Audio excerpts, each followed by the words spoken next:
आजकाल ॲप्सचा जमाना आहे हो. या जमान्यात सर्व विषयांवरील ॲप आता तयार होत आहेत. व्यायामावर देखरेख ठेवण्यापासून तुमचे आर्थिक वेळापत्रक तयार करण्यापर्यंत. मग स्त्री पुरुष नातेसंबंधांनी काय घोडं मारलंय? नातेसंबंधांना उधाण आणणारं आणि अवधान घालवणारं ॲप्स तयार न झाल्यास नवलच. डेटवर जाण्यासाठी ॲप आहे, लग्नातील भांडणं सोडवण्यासाठी ॲप आहे, प्रेम जुळवण्यासाठी आणि प्रेम तुटण्यासाठी ॲप आहे, आपला जोडीदार बाहेर कुठं लफडं करतोय काय हे शोधण्यासाठी ॲप आहे, जोडीदार असावा तर मनासारखा यासाठीही ॲप आहे. म्हणजे तुमच्या प्रेम प्रकरणांसाठी, तुमच्या सेक्स प्रकरणांसाठी आता मोबाईल तुमच्या हातामध्ये सरसावला आहे. अतिशय क्षुल्लक गोष्टी आणि गंभीर समस्या या दोन्हीसाठी हे ॲप्स तुमच्या पाठी खंबीरपणे उभे राहतात. का उभे राहतात? कारण आपण आता एका क्लिकसरशी प्रेमात पडतो आणि क्लिकसरशी प्रेमातून बाहेर पण पडतो, म्हणजेच ब्रेकअप घेतो. हे क्लिक पण आपणास इंटरनेटनं प्रदान केलं आहे. 24 तास आणि 12 महिने आपण इंटरनेटवर जाण्याचं प्रमाण देवळात जाण्यापेक्षा वाढलं आहे. आणि हा सायबर फेरफटका आपणास नव्या नव्या मोबाईलच्या, स्मार्टफोनच्या, टॅबलेट्सच्या आगमनानं उन्मादी सफर घडवू लागलेला आहे. मग आपण शिरतो अशा दुनियेत जिथे अनेक नाती आपली प्रतीक्षा करीत असतात, अनेक प्रेमाचे भुंगे विरघळत असतात. जेथे आपल्याला माझी प्रेयसी दिसते, माझी प्रियकर दिसतो, आपण नव्याच्या शोधात असतो आणि प्रेमाची पहाट उगवेल या आशेनं ॲपची वाट धरतो. तर ज्यांचं जुळलंय आणि तांदूळ डोक्यावर पडलंय अशांसाठी हॅप्पी कपल ॲप आहे. जगाला यांची नाती पोचवण्याचं काम चालू केलेलं आहे. म्हणजे तरुणाईस प्रेमात पडणे, गुंतून पडणे, भावना आदानप्रदान करणे आज त्यामुळं सोपं झालं आहे. तरुणाई त्यांचा वापर सराईतपणे का करते आहे हे पाहणं फार गरजेचं आहे. त्यासाठी प्यू रिसर्च इंटरनेट प्रोजेक्टनं जे सर्वेक्षण केलेलं आहे त्यानुसार संवादी राहणं हा सर्वात मोठा फायदा सायबर सफरीचा आहे. हा संवाद नुसता संवाद राहत नाही, तर तो बळकट होत जातो. मग येतात भांडणं, तीही सोडवली जातात. मग जर ताटातूट झाली तर येतं डिप्रेशन. तेही दूर करण्यासाठी ॲप आपल्याला कुशीत घेतं आणि खुश करतं. प्रेमात पडल्यावर पार्टनर आपणास योग्य आहे का हे लव्ह टेस्ट कॅल्क्युलेटर ॲप सांगतं. जगदविख्यात फोर्ब्स मासिकानं एक यादीच प्रकाशित केली आहे. ग्रुपर, टिंडर, हाऊस बाईट व्ही, ओके क्युपिड, POF म्हणजे प्लेंटी ऑफ फिश म्हणजे गळाला लागण्यासाठी बरं का, ही 5 ॲप्स फेमस आहेत. रुपयातील जवळपास पाव जोडपे म्हणतात की आम्ही आमच्या पार्टनरच्या खूप जवळ आलो ते केवळ या ॲपमुळे. बरं, या ॲपच्या कंपन्यांनी नवनवीन क्लुप्त्या काढून प्रेमाच्या गिरायकांना आपल्या कह्यात आणण्याचा सपाटा लावलेला आहे. इनव्हिजिबल गर्लफ्रेंड ॲपवाले अदृश्य गर्लफ्रेंड जोडून देतात. ती गप्पा मारते, रिझवते आणि चक्क कधीही गिफ्टही पाठवते. केमिस्ट्री ॲप नावाचं जे ॲप आहे, ज्यांना वेळ कमी आहे अशांसाठी कमी वेळेत जास्त लवचा पुरवठा करते. स्प्रेडशीट नावाचं ॲप तर नंबर 1 सेक्स ॲप म्हणवते. तुम्ही सेक्समध्ये किती माहीर आहात त्याचा डाटा काढून देते. ब्रेकअप टेक्स्ट ॲप तुम्हाला मस्त ओळी सुचवते की ज्यामुळे ब्रेकअप सहज होईल आणि तुम्ही तुमची सुटका निराशेत न जाता करून घ्याल. पण काही वेळा ब्रेकअप केल्यानंतर लक्षात येतं की अरे यार, पूर्वीचंच बरं होतं, चला परत जुळवून घेऊया का, म्हणजे मेकअप करूया का, असं वाटलं तर मग मेकअप टेक्स्ट ॲप देखील अवेलेबल आहे. ॲप्सने नटलेली ही सायबर दुनिया जोडप्यांचा ताण हलका करते, यात शंका नाही. शिवाय आपण गुप्तपणे खाजगीत आपले प्रश्न सोडवत असल्यामुळे दिलासा मिळतो तो वेगळाच. अनेक संसार उद्ध्वस्त होण्यापासून वाचवलेली अनेक हॅप्पी प्रकरणं आहेत. त्यासाठी माइंड ओव्हर मॅरेज किंवा marriage fight tracker, fix fight सारखी अनेक मध्यस्थ ॲप्स आहेत जी तुम्हाला शिकवतात नातं तोडा पण चांगल्या शब्दात. नाते तोडले, ब्रेकअप झाला, मग वाटते त्याची किंवा तिची कोणतीही आठवण नको, सगळं काही संपून टाकावं, नाहीसं करावं. मग क्लिक करा एक्स लवर ब्लॉकरवर. हे ॲप तुमचं काम फत्त करतं. फेसबुक आणि जिथे जिथे तुमच्या प्रेमाठवणी दडलेल्या आहेत त्या साऱ्या सफाचट करून टाकते.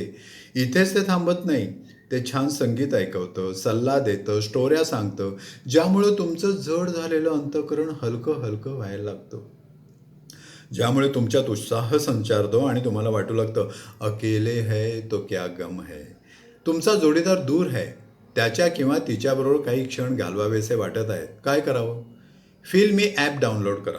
दोघांच्याही फोनवर असलेल्या स्पॉटला टच करा. ते प्रकाशमान होईल आणि थिरकल ते इतकं थिरकेल की रोमॅन्टिक फन आणि प्रपोज करायचं आहे का, मग त्यासाठी काय गुडघे टेकवायचे आहेत का, फूल हातात घ्यायचं आहे का, नाही राव. मोबाईल हातात घ्यायचा आणि मॅरेज प्रपोजल पालवर बोट दाबलं की ते छानपैकी प्रपोजल सेंड करतं. ॲप्स डाउनलोड करून तुम्ही सुरुवात कराल प्रेमाची, तेव्हा याद राखा, प्रेमात काहीतरी काळं घडेल याची. कारण तुम्ही दोघेही असता नेटवर, एकत्र पण शरीराने दूर असता.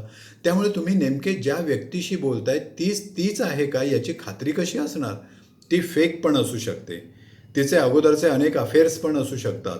एकाच वेळी 4 ठिकाणी प्रेम करणाऱ्यांचे आजचे दिवस आलेत. म्हणजे फसवा-फसवी, झुटे कही के, फ्रॉड्स आले. याला म्हणतात सायबर फसवा-फसवी, डिजिटल अप्रामाणिकपणा. आणि नेटाचेटावर हे दिवसेंदिवस वाढत चाललेलं आहे. आणि त्यासाठी सुबक नावं देखील नेटिझन्सनी देऊन टाकलेली आहेत.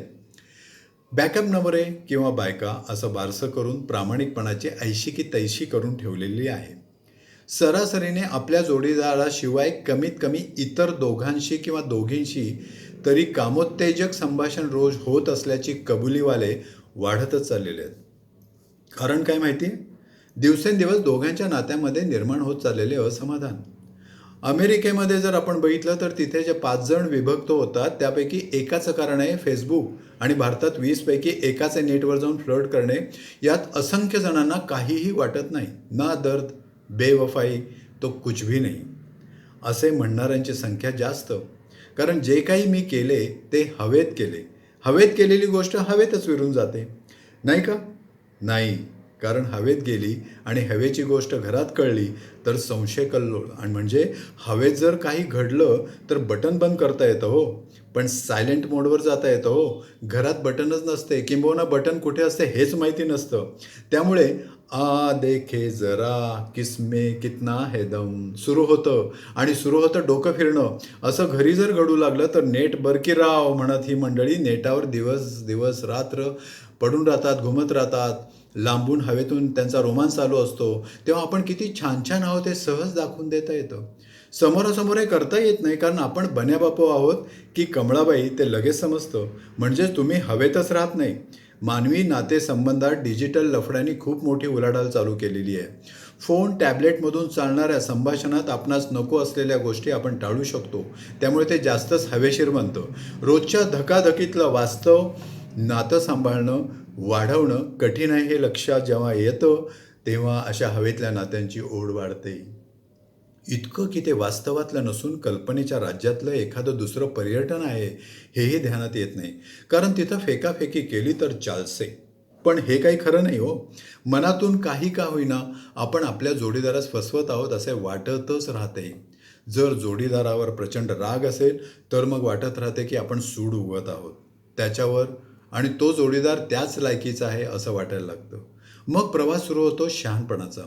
जेव्हा काहीच चांगले घडत नाही असं दिसू लागतं तेव्हा डोळे उघडतात. मग ते सर्वांच्या बाबतीतच घडते असं पण नाही हं. काही जणांना नैराश्यात सामोरं जावं लागतं. काही जण टेन्शन बदलत राहतात. मग इथेही त्यांना ॲप्स भेटतात आणि पुन्हा सायबर विश्वच पुढं सरसावतं जी जान से मदत करायला. कारण सायबर प्रेमातील समस्या वेगळ्या, प्रश्न वेगळे, आणि सारे आजूबाजूला जे असतात ते नात्यातले थोडेच असतात. आजूबाजू सारे सायबर विश्ववालेच नाही आहेत का? एकमेकांशी प्रेमालाप करण्याचे, प्रपोज करण्याचे, जोडीदार शोधण्याचे नियम आज कमालीचे बदलले आहेत. ते पूर्णपणे नवीन आहेत. SMS, email, WhatsApp, Facebook, messenger, Tinder यांनी 14वी का चांद हो असे म्हणणे म्हणजे किती बोर असते हे सांगायला जराही तोंड आखडतं घेतलेलं नाही आहे. आणि हे करताना प्रत्येक पावलावर ही मंडळी आपटत आहेत हे स्वच्छ दिसूनही येत आहे. सर्वसाधारणपणे नेटाचेटावरील सध्याचं चित्र हे सगळं असं आहे. आवडलेल्या व्यक्ती सोशल साईट्सवरून गाठलं जातं. मग शर्यत सुरू होते चॅटिंगची. त्यात भरपूर मसाला असतो. स्माइली आणि न्यू टेक्स्ट घुसडलेले असतात. GIF किंवा तयार केलेल्या गोष्टी असतात. या गोष्टी स्पष्टपणे कोणताही संदेश देत नाहीत, पण तेच जुळायला कारण ठरतं. पण मात्र नेमकं काय म्हणायचं हे पलीकडच्याला हेच बहुसंख्य वेळा समजत नाही. पण तरीही आपणच अर्थ काढतो सोयीचा. म्हणजे आपण स्माइली तज्ज्ञ व्हायला हवे ना. मग गळ्यात गळे सुरू होतात. म्हणजे जे काही घडतं ते फ्लूक असू शकतं मग आवडीनिवडी, छंद यांची शोधाशोध सुरू होते. पलीकडच्याला वाईट वाटू नये म्हणून मग आपणही तीच गोष्ट कशी आवडते हे सहजपणे फेकून देतो आणि मग सुरू होतो प्रवास सायबर प्रेमाचा. असे का केले जाते? कारण सायबर विश्वात तुम्हाला तात्काळ तत्क्षणी सुखाचा डोस मिळतो. हा डोस मिळवायला चाहूंगा मैं तुम्हें सांज सवेरे म्हणत दिवसेंदिवस वाट पाहावी लागत नाही. चटबात पट प्यार चालू आहे. कुठे बाहेर भेटण्याची गरज नाही आणि हे सायबर भेटणे रातभर चालू राहू शकते. आणि हे सर्व वयातल्या स्त्री पुरुषांना सहज जमनेबल आहे ना. पण हे सारं आहे दिखाऊ, क्षणभंगूर, म्हणूनच जास्त वाईट आहे हो. कारण एक क्षणभंगूर पण आपल्याला अधाशीपणाकडे नेते. क्षणभंगूर नको, अखंड हवे अशी ओढीची साखळी तयार होते. लाईक, शेअर याचाही कंटाळा येतो. कारण जर एकही लाईक नाही मिळाला तर डोकं फिरू लागतं.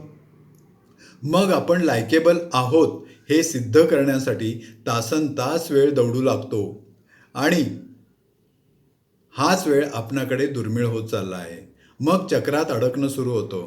वेळ कमी, ओढ जास्त, वेळ वाढली, ताण जास्त, मग पुन्हा वेळ कमी. ओके क्युपिड या साईटवर दर दिवशी 40,000 जण डेटिंगवाले नवीन असतात, तर टिंडरवर 12 लक्ष जणांची जुळवाजुळवी रोज सुरू असते. हे जर एवढं वेगवान असेल तर त्याचे परिणाम? पूर्वीच्या काळी प्रत्येक पुरुषात जास्तीत जास्त 5 बायकांपर्यंत पोचता येत असे. म्हणजे 5 बायकांपर्यंत तो पोचू शकत असे. आत्ताच्या सायबर कट्ट्यावरच्या बिनधास्तपणामुळे प्रत्येक पुरुषास हवं तितक्या जणींपर्यंत पोचता येतं. पण मग हे काही चांगलं आहे का?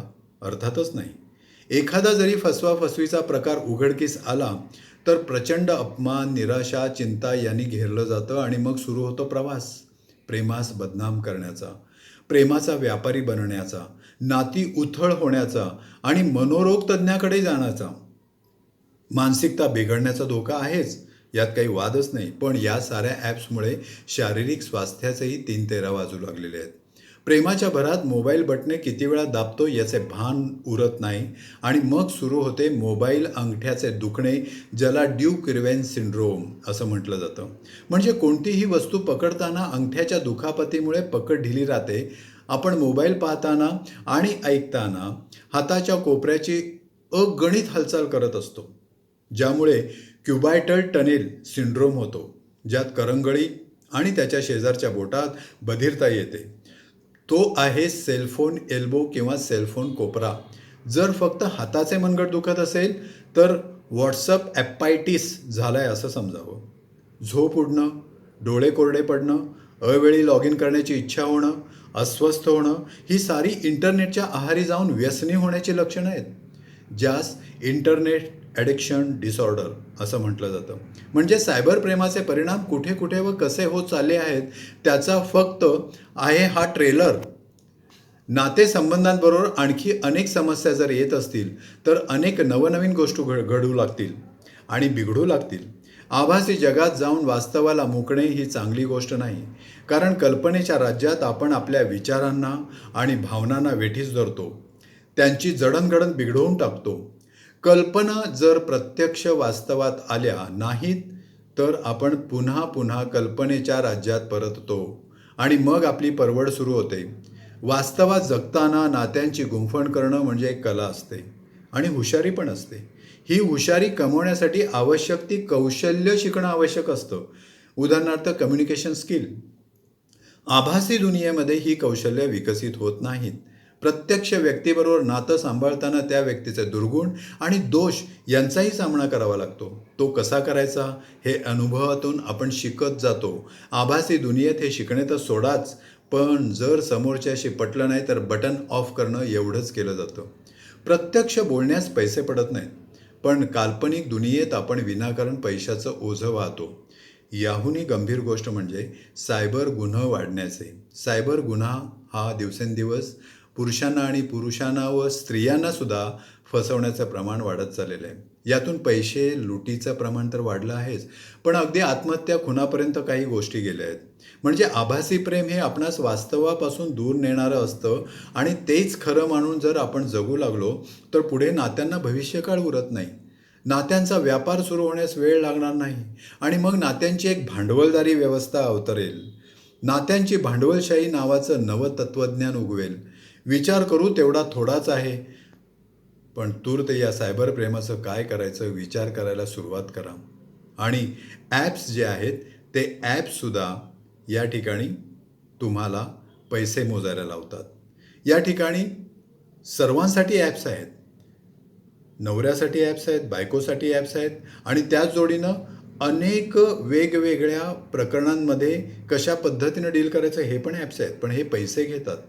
पैसे जेव्हा घेतात तेव्हा तुम्ही पैसे मोजता आणि याची आर्थिक उलाढाल ही जगभरात इतकी मोठ्या प्रमाणात वाढलेली आहे की ती कित्येक करोडो रुपयांच्या आसपास गेलेली आहे आणि हे ॲप्स पैसे कमवत आहेत.